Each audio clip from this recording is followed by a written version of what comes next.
We are also closely watching the wildfires in northeastern British Columbia. Better weather has come as a big relief there. The Parker Lake fire southwest of Fort Nelson is still the biggest threat. It's spreading, but mostly away from the largely vacated community. There is still some concern about the Patry Creek fire to the north, but it's not an imminent danger.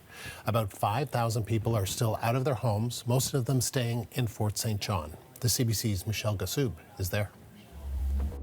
For days, evacuees here in Fort St. John have been waiting for word of rain in Fort Nelson to help crews battling the fires there. And today they got that good news. It has rained quite heavily in evacuated Fort Nelson, and there are hopes that will continue. Meanwhile, here in Fort St. John, evacuees are dealing with extremely smoky conditions. You can smell the smoke, you can see it on the landscape. Last night, residents got their first major update directly from emergency officials and their mayor. It was held at the local arena and hundreds of people packed in. They heard the Parker Lake fire has largely been corralled, and that has allowed crews to go on the offensive against that fire.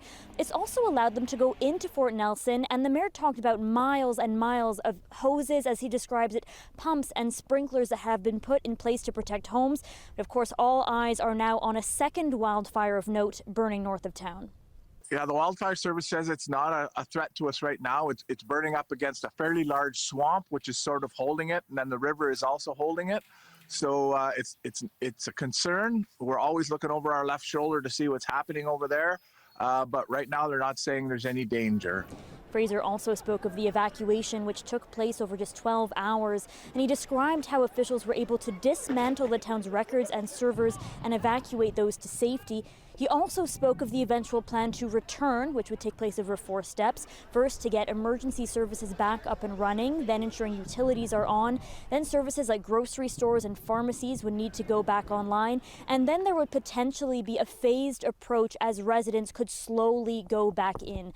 Of course, the number one question, when will that happen? And there is currently no indication of that, as thousands of Fort Nelson residents remain scattered in hotel rooms and other accommodations right across northern BC in this very early start to fire season. Ghoussoub, CBC News, Fort St. John.